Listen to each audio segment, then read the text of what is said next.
Hello, I'm Refashionista Sheri, and I'm just getting over a 4-day migraine, so we're gonna do something really quick and easy today because I don't know how long I have before I have to jump back into my bed and cozy up with all of my migraine headgear and medication and all that. So first I was thinking, you know what, let's just do another quick and easy sweatshirt upsize, this time using a hoodie and this little quilt here. But then I thought, you know what, I don't know, I really don't think my head can take it. So we are finally going to use these gorgeous pillowcases that I thrifted almost a year ago, and we're going to transform them into a most excellent bag. So let's get started.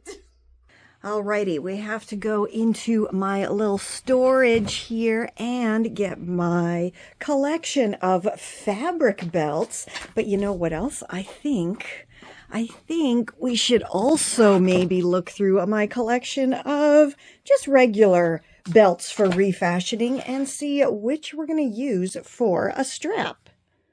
Oops, and I am forgetting something very important, and that is some fabric for the lining of the bag.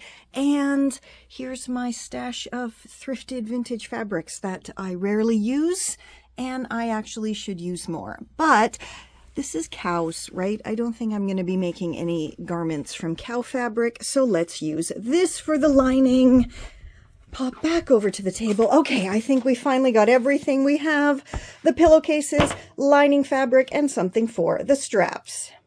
Right, so I started going through this first, and just as a little Refashionista tip for you, if you ever come across a belt that doesn't fit you anymore, or maybe it starts peeling, you know, the faux leather belts always start peeling, just hold on to it because they make really good bag straps, or you can wrap them around your boots. I mean, there's just so many uses for them. So let me know if you want me to do a whole video dedicated to how to use belts that maybe aren't so great anymore. Or another thing here, you know, those belts that come with vintage dresses that like match the vintage dresses. I always hold on to those too. I rarely wear them, but like here is one here, and I thought it might go, but I don't think it really matches. But I'm just going to show you how you can use this to create a very cool strap or handles for your bag. So all you're going to do is chop it in half, okay? Then you are going to attach each of those chopped ends there, right? Like you're attaching one end on that side, the other chopped end on the other side, and you're doing it that way so the buckle part and the holes, I don't know what these are, belt loop holes thing part are at the top, so you can actually make an adjustable strap bag. How cool is that? It is so simple, and it's a great way to use up those belts that maybe you aren't going to wear anymore, and you create something awesome with it, an adjustable strapped bag.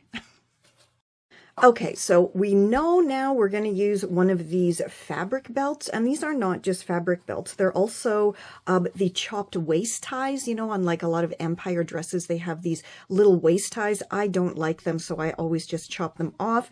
So let's just go through and see what's going to match. I actually thought this would be pretty cool, and this is again a couple of ties, and it is 2 pieces, but if you've been with me for a while, you know I love a good pattern mix, and I think the greens are close enough on there that that would look pretty spectacular. So that's definitely in the mix.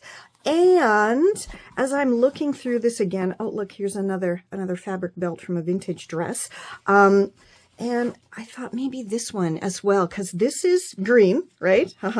And it is very sturdy. It's like a canvas, and I actually think this is a piece left over from a coat belt that clearly I chopped it and made it into something else, but it's not really long enough to be anything more than a shoulder strap, and I really like to have long messenger style straps, you know, so I can wear a crossbody type of bag. But I could do 2 shorter straps with that.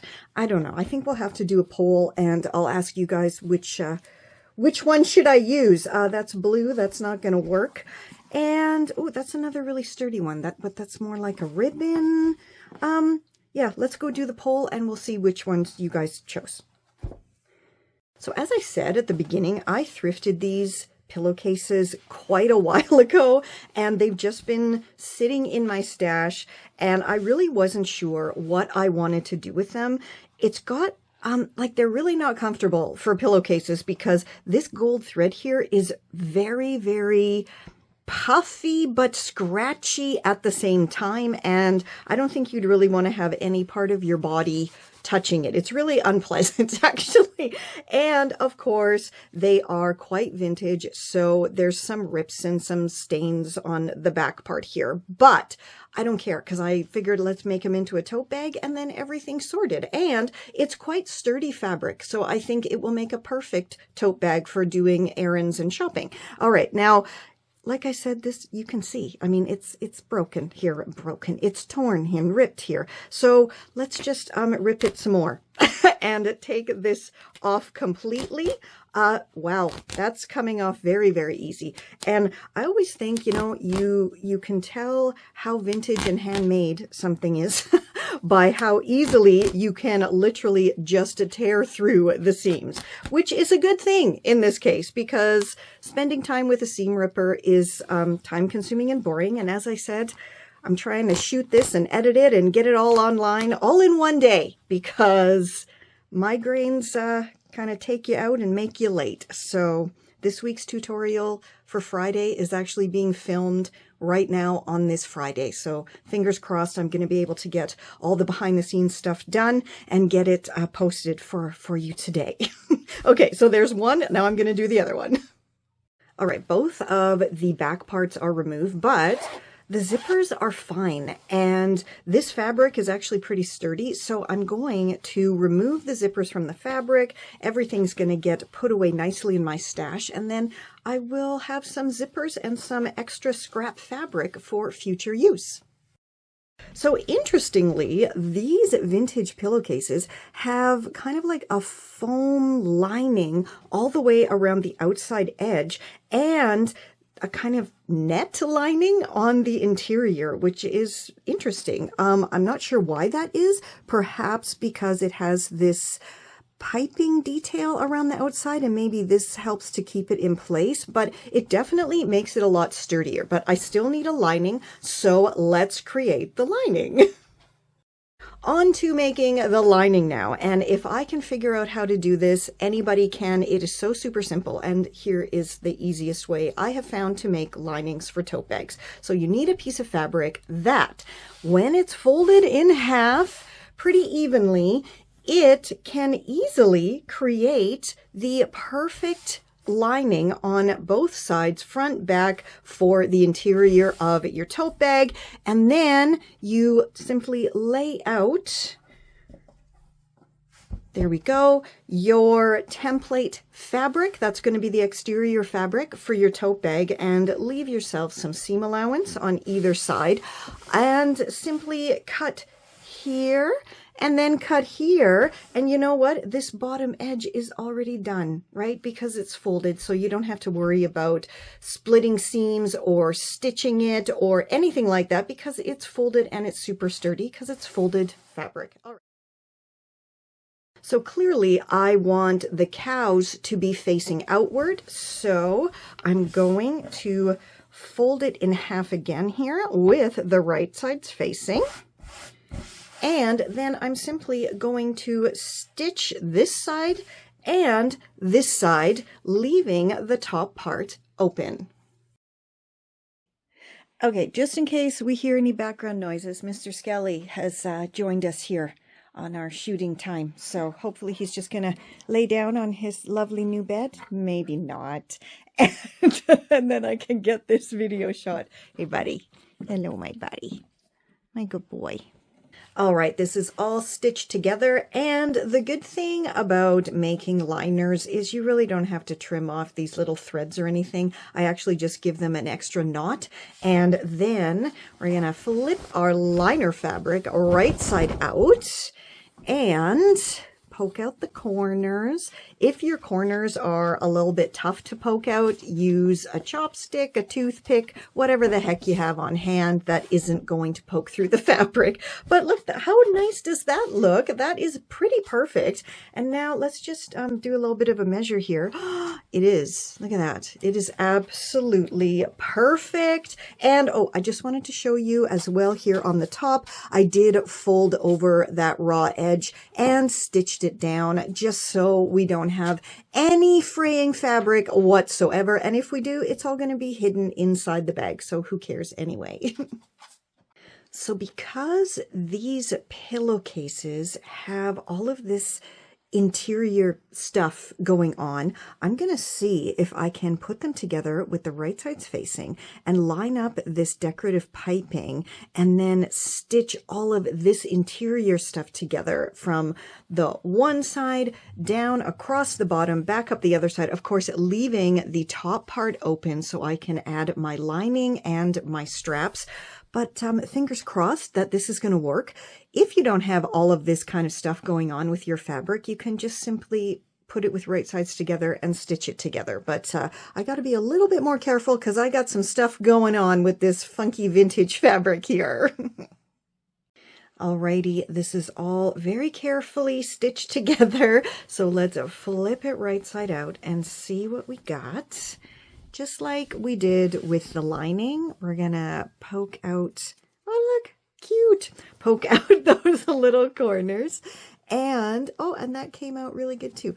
I actually ended up stitching the bottom, I think I did 3 times because it was really fraying. So I did go over that just for extra sturdiness. I mean, it's gonna have a lining, so nothing should really be touching the bottom here, but it's, you know, just for my own peace of mind.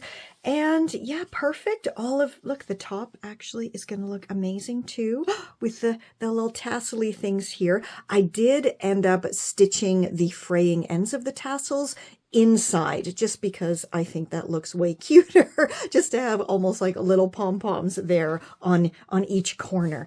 But now it is time to put the rest of this together, get the straps on, the lining, and then we're going to be done. Yay! All right, I have my exterior of my bag, I have my interior of my bag, and I'm still not sure what straps. I did ask across all of my social media, of course, here on YouTube, Community tab, YouTube Shorts, TikTok, and Facebook, and everybody was really helpful, yet not, because it was pretty much a tie across the board. But I think, you know what? We're not going to make a decision right now. We're going to first put in, no, we can't. We have to make a decision now because we can't put the lining in and be done until the strap is sorted out. Oh, what a conundrum. These are definitely first world refashionista problems, right? But you know what? I think I got to do the super pattern mix here with all of these. So the first thing I'm going to do, because these were ties actually on a shirt, they need to be stitched together here. First I thought, oh, it'd be cute to do a little knot and then I could maybe, you know, adjust the strap, but I really want this to be able to go across my body because that's how I like to wear my bags. So I'm just going to go ahead and stitch these two together. Who else has this happen to them too many times where you get too excited about a project or you're just not paying attention because you're grooving to some cool music and yeah, you don't notice that your bobbin is totally empty and you just stitched the whole thing together and it didn't stitch together. So I'm going to go refill my bobbin and then stitch this together properly. So now this is all securely double stitched together. We can add this lovely strap to the bag. And to do that, all you need to do is pop it in to one side of the bag, right over top of the side seam, and just use that side seam to make sure it's centered. It doesn't have to be in there very far. Of course, the further far down it is, the further far down, is that proper grammar? Probably not. You'd never know. I used to be an English teacher. Anyway, okay, so The further down it is, there we go, the more sturdy it will be, but I think I'm just going to do it about there. That's about 5 or 6 centimeters down from the top edge of the bag, and then just pin that in place and do the exact same thing on the other side, making sure the strap is not twisted, because that is a big pain. See, mine was twisted. When you go to put the bag on, it's all finished and your strap is twisted. So I'm just going to do the exact same thing here on this other side, pin it in place, and then go stitch this on, and then we can put the lining in and the bag is going to be done. And there I have both straps stitched on. I just went around the exterior here in a sturdy square, and because it's actually going to get stitched on again once I stitch the lining inside, I don't think I need to do anything else. That's very, very sturdy. And look, how cute does that look? That is so adorable. Okay, let's be done now. Let's get this lining in. So of course, for the lining to look lovely, it needs to be inside out. And we are putting it right inside the bag, and we're going to try to get everything lined up, right? Like the corners, absolutely everything pushed and pulled and arranged where it should be, so it's all nice and flat and lovely. Look at that. That is really, really perfect. Okay, shake it in. Okay, we're getting there. We're getting there. Right, now, where is my side? There is my side seam. And as always, I'm going to be using my side seams as my guide here. And I'm just going to match those up, grab a pin, pin that together, and do the exact same thing on the other side. And then all I have to do is go stitch this all together. And I'm going to make sure that I am stitching the lining just a couple of millimeters below the exterior fabric here, just so it's totally hidden. And then when I look inside, or anybody looks inside, they get a lovely treat of adorable cows.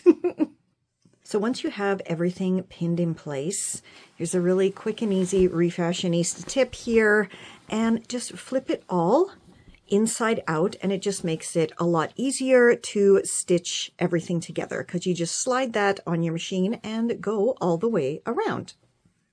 Alrighty, the lining is all stitched on, and you can see here I did do a double stitch just for extra security there, and these straps truly are not going to go anywhere. And I just realized I think this could actually be a reversible tote bag, because how cute is that to have the cows on the outside as well? So yeah, very cool. We just did a reversible tote bag, surprisingly, awesomely. So let's flip this right side out so we can get to the real fanciness here. La la, that looks absolutely wonderful, and it is so lovely and big, and I think maybe I might add a zipper or at least a snap or button closure in the future, but again, my migraine is still not gone 100%, so I'm gonna go style this up, and then I'm gonna go put on my comfy cozies again, sit at my computer, edit it all, get it all online for you, and hopefully you enjoy this lovely video that I have created for you. And absolutely let me know if you're going to make this from those fancy thrifted pillowcases that you have lurking in your stash somewhere, or you just find at the thrift shop because they're so cheap. I think I got these 2 for $1, so definitely a great score. And until next time, my lovelies, stay safe, stay well, and I'll catch ya on the zigzag. This is Confessions of a Refashionista.